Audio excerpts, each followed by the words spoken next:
Muhoozi Kainerugaba azeemu okulungamya kupya nti Patriotic League of Uganda nga bwe yali esazeewo nti Right Honorable Anita Mong ne Right Honorable Thomas Tayewa mu bifo byabwe ekyowa sipiika ob'omukubiriza w'olukiiko n'omumyuka we ensonga eyo nga PLU ekisazizaamu. Obukulembeze bwa Patriotic League of Uganda bukubiriza abaka ba Parliament bonna kulindira bulindaala mu kaseera akatali kawala ba candidates ababiri President Yoweri Kaguta Museveni bagenda okubawa era General Muhoozi Kainerugaba n'abasaba nti abo be babawagira. Kabanda toddamu kumanyira babaka ba Parliament aba NRM. Stop undermining the Parliament of the Republic of Uganda. Stop undermining NRM MPs. Toddanga mukutumanyiira okutuuka ku ekyo gusse. Nze mubakutya siriimu era bw'oba obalaba bakutya tombala kuba siriimu mubakutya ate nze bwe mba ku mazima sirina kyentya. The lawyers know there is a Latin marxism. Veritas nihil timet. The truth fears nothing. Omuntu ali ku mazima talina kyatya. Gwe wennyini oli mulungi nnyo mu buzannyo bwa blackmail koonaganya amaofiisi by'oluddemu okuva nga mukyayita abavubuka mu youth politics. Mubeera mwoyo katemba atali musasulire ku blackmailing abantu kuzunza lugambo. Speaker koledde ebintu bingi oyawudde abantu bangi ku mukyalo oyo Nalongo Triple A. Bw'owaayira kino bw'omuteeka mu fiya bw'okola ki bw'omwawula abaana bonna abaali abalungi ba Honorable Brandon abakola nga PR y'omukyalo oyo abantu ne bamanya ebintu ebirungi byakola bonna wabamwawulako. Essaawa eno omukazi yamanyi omunaku omukyala ayamba abantu ebirungi byakola abantu babiwulira beewuunya bwewuunya. Jjojjuuzi namutwalira akakyala akaali kalina ebizibu by'obufumbo kakazi katutte kamanyi gye kadda mu ddakiika budakiika ng'akawadde obuyambi ddakiika budakiika ng'atadde komenti ku bbaluwa ya Annie Taylor wuuyo mumuwete gundi emmotoka y'essomero lye. Ye mukyala gw'ogamba eno kyaki yeetaaga kino n'abawa ssente. Oyo mukyala yakwata Kereziya wali ekyo erubaga n'agiwa biliyoni 2 mu mpeke cash. Ye mukyala yakwata biliyoni namba n'agiteeka mu Kereziya y'eri ewa Deputy Speaker cash. Ye mukyala atalina unfulfilled pledges abantu kyasuubiza kyabawa. Lwaki mwagala okwemeza ennyo? Okimanyi nti ebbanga lyonna okuva wateekayo ka Twitter wagenda n'oteeka ka Twitter ko gwe wennyini. Mbujje n'Omuhoozi mbwakutumye mb'olagire ba MOP ffe mb'otulagire gwe Kabanda mb'otulagire Speaker ne Deputy Speaker ku bifo ebyo abaliwo kati. Tewali yabikusaba. Njagala otuweeyo ebbaluwa ey'endorsement gy'oli mu kugamba mbu withdrawals. Tuwe ebbaluwa nga Deputy Speaker oba Speaker bakuwandiikira bagikusaba. Kundi sooku nkakasa mu rule 20 mu section 25 mu rules of procedure eza NRM caucus mulimu wakigambira nti Kabanda oyina okwendoosinga Speaker oba Deputy. Ngamba gwe Kabanda kuba mmanyi oyo siyaasa wuwo oyo kyakaali wuwo ebyo si bya General MK. Blackmail z'okoze ku babaka ba Parliament mu linnya lya MK ensi n'ezimanya bakomako omuliro. Otiisatiisa babaka bwe tebajja kulangirira bwe tebajja kulabe bati General MK kino ng'obayoolako ssente. Sooka otubulire omusimbi gwe mwakuŋŋaanyiza wano juzi mu misinde gye mwayise gye General MK n'atalabikako. Sooka otubulire ezo ssente mwazitadde luddawo. Tuwe ku vidiyo z'abanaku nga mubawa obuyambi mwagamba za kuyamba banaku. Lwaki si kye wasookeddeko? Mu mpisa ennungi era ennono za accountability otusookera ku kye weetuma kuba kino eky'endorsement teri yakikutuma naye kiri gwe wakyetuma. Gwe weeteekawo ne mukuŋŋaanya ssente nti mugenda kuyamba abanaku ne muzitwala mu linnya ly'omusajja erinnya lye lyakoleredde oyo General Mulamba Sandhurst product. N'okwata ne mukuŋŋaanya biliyoni za ssente mbu emijoozi mugenda kuyamba abanaku bo nga tonnatuwa update nga tonnajjangu obumbujja otubuulira simanyi endorsement. Ekisooka simanyi lwaki naye Andrew Mwenda wankoze bubi. Gwe spokesperson wa PLU oyo ate watumye ddi Kabanda okwogerera amabaluwa gammwe. Nze Andrew Mwenda nkumanyi ng'omusajja omwogezi. Ndi follower we by the way nina obutabo wano bulinga 100 oba bumeka zizino Independent magazine nina nezedda teri Independent magazine kumpi efuluma paka jo yabalamu wabira nga tokyabifulumya nze ne sigisomye ebya Andrew Mwenda Niwunyiza nnyo ebbaluwa yammwe erimu amatankane g'oluzungu ate bagamba they endorsed ate geno emo ate chairman guided ate endorsement ne guidance bintu byanjawo ate advised ebbaluwa agambe obubaka bwayo bwaffe ba MP ate lwaki yagenze mu mawulire ensonga eyamuyisizza ab'amawulire ayagala okuteekawo ekibeera ku mukazi yatandikira ku mmotoka emmotoka eyo kambabuulire mukyala Anita Amongo Nalongo tannagigulako emmotoka baagimuwa ku birthday mu November emmotoka eyerudde mu basement y'omukyalo oyo yennyini Kabanda yaliwo nga bagireetera n'agikuba ebifaananyi kumba atereka blackmail era mwegendereza abantu bemuseka nabo mwensi nvundu ensimbi Kabanda yennyini yeyakutte ebifaananyi n'asomera mawudiiro tikati mulumbire mu kya mmotoka emmotoka gyamanyidde ddala nti omukyalo oyo si ye yagigula yagisasulira emisolo ng'erino yingire eggwanga it was a gift naye ng'ate balina gisasulira emisolo yingire eggwanga kwate yali as charity or anything it was just a luxury gift sipiika ayina emikwano baddangote bakwano be baani oli omusajja oli omugagga taata wa Mr. Izo Muyimbi bakwano sipiika ayamba abantu n'ayamba abasajja babadde muno nga bababba waliwo omusajja baali bamubba abafere ba gold nga bamubba billion 5 ng'asula mu ssere n'akaaba anonya president bamukuba ekikono ba mafia buli wamu sipiika ye yamutwalayo ne baba tracking ne babasesemyako billion 42 omusajja yali agenda n'amugulira oba iPhone ndowooza latest n'agimuwanga ekirabo ezi simu atya no zikozesa ezimu kuba batamanyi na kye bataddemu ebyo birabulabo bantu bye baleeta ate Kabanda okimanyi naye gwe wennyini gwe wakwata ebifaananyi n'obiwa gundi ani mawo akatayi kaba tekannasala kkubo olw'okuba olwo oluka biliyoni zine 10 ze wamusaba era obadde ng'okubira n'abayambi b'essimu ng'obagamba sipiika agayadde ate ssente mawo amutwala kumba oli gwamu equipinga naye ng'emmotoka gy'ovuga ya parliament red number plate sipiika yagezaako n'okkuwa commissioner president Museveni n'agamba oyo Kabanda tayinza kukulembera yadde abantu ababiri okimanyi bulungi nti wakwata omukazi n'omusabika leesu n'omutwale wa president n'omugamba mbuno ono mukazi wa Bobi Wine owokubiri amuyinamu n'abaana 3 ne mwefulukutire ebigambo ne mulimba simanya agenda kulya president Bobi Wine bomu ze baagala otega abali yekera bakolagana nabo kumba olimba mwayole biliyoni nga mutwala mbu simanya omukazi agenda waba yekera basobole okwogera simanya be bakola n'oli esente nga tego wennyini ozimulyako omukazi yaddayo akaaba n'ayogera amazima nti byabadde bipange okimanya ekyakumisa obwa commissioner speak oyo n'omugenzi olanya bayagalako bukuwa seke ya NRM negano okwenda osinga gwanyomya endorsement kabulangane negano okwenda osinga gwe Kabanda ka president agamba ku bufere obuli kwoyo naye olwokuba mwegattagatta ne mulowooza nti time ebe eyiseewo abantu tebabijjukira blackmail kazannyoko siruwaza abatagoberera blackmail kazannyoko bino nze buno obubaka si bwajje n'omuhoozi mmanyi nti bino tabiriimu ate mmanyi nti byakuwuliddeko naye bingi naye kabakadde wano baali baakawa omukyala Jeni Balecha omulimu gwa State House Comptroller Kabanda wavuma Jeni Kabanda waliire emmere ku Jeni Kabanda walema okunaaba ng'osiiba olumba Jeni nze navaayo nenkwambalira nenkubuuza omukyala Comptroller wa president mulamba omwagaza ki naye ne bambuulira luvannyuma nti oba obavuma bakuyite bakuwe ssente oludde ng'oteeka omukyala kuninga these are very serious allegations bwetubanga ddala tuli mu kisanja no sleep and no corruption wakati mu kuba nti mwagala okutukakasa ng'Anita bwali omubi ng'Anita nnyabo bwakoze eki ng'Anita nnyabo bwasimanya bwabbi eki ng'ate namwe muli babbi sooka otubulire essente z'emijoozi gye mwaguze simanya ebya PL oyombo mugenda kuyamba banaku simanya abantu ne bajja ne basonda ssente mpitirivu ne Jeno n'atalabikako otuwadde accountability twalisuubidde nti video ne press conference ze mwali sooso okukola za kutubulira nti ssente ze mwasonda ziweze bweziti era muziwadde abantu wano na wano kyetwali sooso okusuubiramu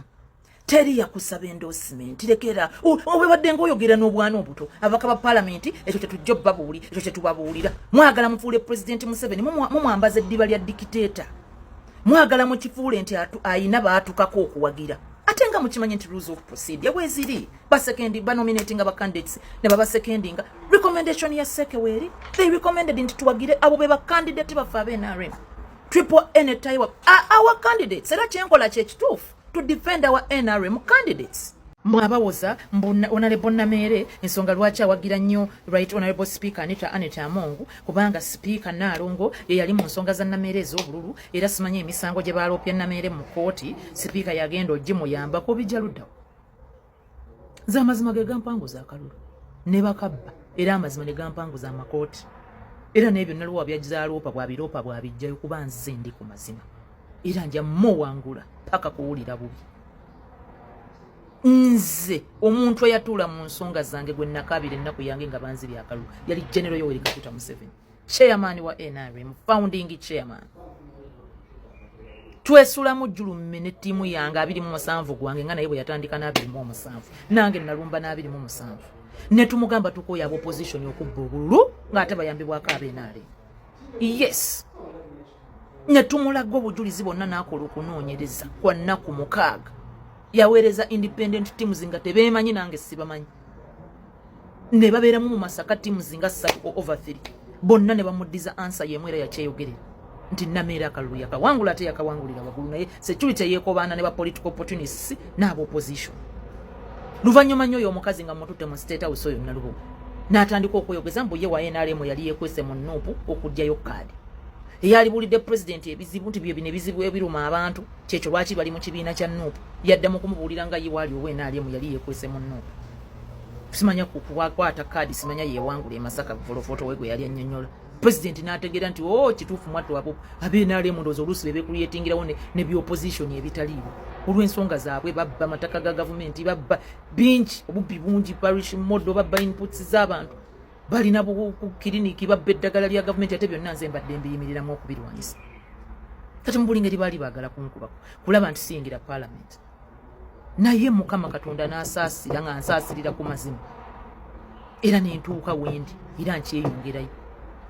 Sipiika anita okuba ng'agoberera ensonga zange lwe baali babala ng'awulira babeera babyanawunsinga ku radio kati Namere atuuse ku zino kati Namere atuuse ku zino n'agamba ye bannange ne nange nali manyi nti Namere yawangu era musajja akoleyo mu parliament naye weeyo Masaka yeyambuza bannange maama abuuza mutuuse ku ki omutima gumwewanise ayagala nnyo tubeere ne MP w'NRM e Masaka naye nga ensonga ezange President Museveni yaziri munza osabanga nnyo Mukama Katonda n'akusaasira nemba mukwano gwo me am a true friend njiwawo omubiri bubi nnyo Speaker mwagala lwakuba nti abantu bangi abaludde nga bamunuuna ate nga bambi akoledde abantu ebirungi gwe tunuulira bakabanda kumulimirira kumwogerera bibulaka meiro kumupangira bisetup kupanga bimulabisa kukola ki omukyalo oyo nga watuddeko ewuwo omukyala ayamba ensi omukyala ayambye abantu omukyala mukaka munnabalabye nga muliikaana mbu yeewombese nnyo ng'ayogera ne General Muhoozi kubanga ligirute biki Speaker Anita Among yali wano ewaffe ngazze ku house warming yaffe ne Papito omukyala ng'afukamirira bamasheeka abavudde ewaffe e Masaka era ng'abasajja bakwata ku mutwe bagamba naye ate Speaker lwaki afukamidde oyo omukyala mukakamu ayogera ne president bw'aba alaba nti wa president atudde akakkanako wansi oba n'afukamira oyo omukyala sitolo ye yaliko house girl ye yalerako abaana yabonaabona nnyina yamuleka bujje bebi yeebonaabonera dda n'ensi talinaamu buzibu mu humility omukyala ayina amasomero ge ayina abaana bali mu kanaana omukyala oyo yayina ekyuma ekikyasinza okuba obuwunga mu Eastern Region buwunga mu binyeebwa bulo aguza amasomero geyo gonna aguza biki ayambuke yengulu n'aguzeeyo ku booda yonna aguzayo obuwunga ebyo yabikola tannaba nakufuuka Speaker bw'aba akozeyo obuntu obumusanyusa mu nnaku gye yakulira n'agamba kanzimbeyo kazimbeyo amayumba gagamusanyusa bw'aba ayina emikwano emigagga abo baddangote ako kakirikika abagagga bakwano be oyo omukyala yayamba omusajja yali muno nga baamubba ayambye abantu muno bwe babanga gye emikwano egimutonerayo ebirabo abaziza gwaki kiki ennyo nze omukyala mwagala kubanga ayina omutima omulungi naye ng'ate ensi waliwo obubondo obugangi nga ponoha era Mukama nsabasaasira omukyala oyo ensonga eyeremera kuba spiritual omukyala eyali badde ayamba abantu omukyala ffe abamu gwe tupulaninza okutomeza ebizibu by'abakyala Fe kituluma yoyo omukazi agenda okumanya omunaku mwagala mulete wana ebisajja sajja musimanya mu kifuule speaker nina ne kyenala bibalize simanya batembiita kikwana abakazi kyebaka ku buli kidomola mubiteke mu parliament abaana abazokola intani bibalwaze mu bitandika okukwana buli MP bitandika okutusumbuwa mukifo ky'okuleka omukazi gwe tugenda okutunuza mu bizibu by'abakyala uyo dakiika emu bwiti yategererawo ekizibu kya ani nga tatunyonnyoza biwanvu omukyala gwe twali tunuza mu bintu ebinaayamba abantu ebyo bisankishoni byammwe bimunyumye babimuteekako kubanga bisiyaga omukyala yali sovoko mu kyebisiyaga yali sovoko oba ayise etteeka ly'ebisiyaga ku biseera bya kadaga yakidda mabega n'alaga nti kyaba MP naye ye wano yali voko naye ng'alaga nti nedda ebisiyaga tebijja kuba mu Uganda abasiyazi ne bamunyigira ne bamuteekako sanctions ekyo buli alina amagezi nayo kiri obvious. The Gwe community is very powerful. Teriyo speaker mu nsi abadde mu parliament neyisa bisiyaga nga naye yennyini ali voko ku byo ne batamuteeka ku sanctions naye olw'okuba temusoma temugoberera sonzo omukyala mwagala lwa mutima gwe mulungi ame loyal friend ze Masaka bangamba nga teweesimbawo kwenaalemu nga ne baminisita bamu bangamba nedda bannange kwenaalemu teweesimbawo enaalemu eno tesobola kukola ne mbagamba amwenaalemu nja kwesimbawo baasi nja gitimba President Museveni nja mutimba buli wamu ze natimba ebipande ng'ebipande byendiko ne President Museveni bisinga byendikonzeko obungi nanyikiza hey! Bobby ayina lwe yakyala yeye Masaka simanya ku ebyo byalaleezawe biti nga buli ango mwe bamuteeka ekifaananyi kyange ne President Museveni mu ekiri kikuba jambo nze ndi loyo bwe mba ku muntu nkugambye osabanga Mukama n'anfuula mukwano gwo nze ndi too loyal neriba wange ndi 100% loyal cause he's a friend more than just a husband but also a friend ndi loyal bwentyo bwe ndi ku mikwano gye sirina okubala kikwanita zikyensinga mwagala konti abakyala bemuwa abanaku abayamba simuvaako women izidde twaplaninga dda agenda kujja Masaka twaplaninga dda bugundi bw'okujja ayamba abanaku obutale bw'abakyala waliwo akabutale k'abakyala bo kabakasasula miliyoni 14 omwaka yaŋŋamba dagenda kasasulira emyaka 3 byebyo ebintuntu by'abakyala aze nabagambye wange wali basinga omaathe Masaka mbalowooza n'engugumuka ne mutulu noonya all solutions zibayambibwa batya ng'atyo nzigira waanita so siriku ebyo byemuliko ebyo by'ekisiru buzima nameera amubalako biki olutalo olwange yaluyimiriramu ye Ssaabalwanyi yennyini generaali z'omukyala ekisooka ate n'ekirala ye candidate wa NRM. Yes, I'm right to back her kubanga ye ne right honorable speaker Tayiwa beba candidate ba NRM. I'm doing the right thing to defend our candidates. Nze Kabanda nkubuulira nga Commander 001 NRM stock empya Jajja Museveni gye yasaba okuludde luuto eno hey! Akapande wasomye bubi omuzannyo ku luno wabaze mubi togenda ku blackmail nga speaker wa parliament na deputy mama una blackmail nga abantu mpaka ddi wano mukalulu obadde ojja ssente ku babaka ba parliament okuviira ddala mu kamyufu k'enaalemu nti nnyabo General MK yagenda okulagira be balangirira era ataakuwa ssente era gwamutegeerera era abantu bakuwa ssente gw'omubuulire babalangirire era General MK yagenda okusalawo baani ababeera mu parliament musajja atunga tapiri mwalimu by'amajeege alwanagana n'ababbi bali mu maji ali so lost in the army amaliriza projects buli kaseera abaana babadde batatrainingira Isirairi kati bagenda waj ali mu gwe olulabanga oli ali busy eno tataddeeyo nnyo maanyi kubanga Piero yakitwala nga just something voluntary ye General MK bwakitwala nti Piero is a patriotic mobilization group bantu kubeera patriotic era ne bwaba n'ebiseera ebitono byayogera ku Piero ajogerera mu bya patriotism kati bw'olabanga ali busy ali ku by'amagye ng'okola akazannyo ko k'osinga okutegeera blackmail ba MP batula obufofofo General MK yagenda okufuna zi report nti abantu bakosa erinnya lyo ne bajja ssente ku bantu bagamba ogenda kwesemba kuwa president n'olwekyo abantu balina obbawa ssente ojja simanya bbawa ebifo mu gavumenti simanya bwagenda okulagira be balangirira omusajja n'avaayo n'awandiika kitagenda kwesemba kuwa president nga naye nga kyafa blackmail ku bantu ekendeere obulakamairinze ba minister kaakati mwatandise dde okujja ssente ku bantu simanya mugenda bafunira obwa minister obugabo yaludda wa omuntu y'omu teri kirumanga kuba nti omukyala speaker Anita Amongo Kabanda akubeereddewo okimanyi nti weesimba mu youth politics mu byabavubuka ng'oweesimbye ku bwempi babavubuka Dokita Tango Doi ne Daluli n'agaana okunominatinga amasimu ne gajja Justin Lumumba n'amugamba akunominatinga n'agaana nga toyina mpapula za buyigiriza nga senior phone 6 tubirina nodda n'opalapalanya wano mu by'obululu na kina n'onkoma naye Speaker Anita Amongo Kabanda omukyala akusembezanya bwe wayingira Parliament omukyala kubeereddewo omukyala omukyayisiza beemopi abamuli ku Lusegere omukyala toyina kyotasombye toyina wano ku bintu bya PLU ebyemisinde wagenda ewuwe n'omujjako miliyoni 10 omukyala agenda otuuka ku mukolo abagamba yasonda dda miliyoni 10 ne bamugamba watuusa miliyoni 12 okutte ssente n'oziyoola ku bantu ng'ozibajjako mu linnya lya mukyala oyo bwe yakukomako n'otandika kukozesa lya General MK gwe wennyini gwamubadengako you need General MK to endorse you you need General MK to endorse you omukyala nga kugamba naye oli musirikale lwaki tumusumbuwa kasita NRM ko kasejja oba waliwo abamulinako obuzibu ng'ate yogere nti oba waliwo abamulinako obuzibu tunabyogerera mu kokasi tunabimalira mu nnyumba n'ozannya w'akakodyo okimanyi nti n'ezo stories ziri mawulire wa flagging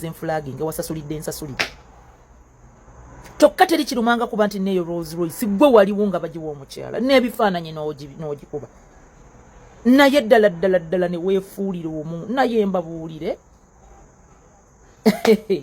naye Anita agenda kufuuka sipiika wa Parliament ye 12 mumuwaayidde ebintu bigi naye obukulembeze buva eri Katonda ze nalabye ba president abayise wano eggulu ba president nalabye traffic jam waba president nga bazerwa president Museveni abamu gwe mwagamba nti tajja kulayira tajja kufuga simanya Trump agenda kujja mu college nagenzo la delegation eva mu America eva kuno nakuli nga ya Donald Trump ebbanga lye munaamala nga mwogerera nga abantu mukama bataddeko amafuta mujja kukutuka abakazi bakwerinze Kabanda mu kokasi yenale Kabanda aba MP abakyala bakugambye bwoba weeyita musajja kwate kubo ojje mu kokasi ya NRM wiiki ejja abakyala babaka ba Parliament bagambye Kabanda bwoba weeyita musajja yinaayina nti ojja mu kokasi ya NRM abakazi bagenda kukunamira abakazi bagenda kweyambulira abakazi bagenda kuwemukira twagala pate chairman w'ekibiina kyaffe General Yoweri Kaguta Museveni atubulire Kabanda osinziira ku mutala ki tugenda kwekubira enduulu wa pate chairman tumubuuze Kabanda asinziira ku mutala ki okumanyira buli muntu nga yeerimbika mu General Muhoozi mu PLU ffe tulina kizibu ku PLU nze ndudde nga nkola ne General Muhoozi even before PLU abaana ba PLU mikwano gyange abo abaana bamu abakola social media ya PLU baba nga ba social media persons banga nchali mu bya youth MP nze nabakwasaganya ne General abamu nze nabatwalina laboratory wali ewaka wane wali nanye State House abaana tetubayinaako buzibu Jordan yabeera ku mukutu gwanga postinga buli kyagala abaana tetusibe tulinako obuzibu PLU usije tulinako obuzibu Kabanda obuzannyo bw'obumanyi wabeeranga ne Justin Lumumba ng'okozesa linnya lye ku blackmailing buli muntu buli woogenda oyina okulaba nti okola bu blackmail okazannyo wabaze kafu akazannyo togenda kumanyira pala tolina kaluluke wanoonyeza muntu nga bwe wajja n'abalala baava mu bye baavaamu bantu bamutooka mbaali abantu bamuva wala be bamanyi bwe babonyebonye n'obululu bwabwe tolina gw'ogenda kutiisatiisa waneeno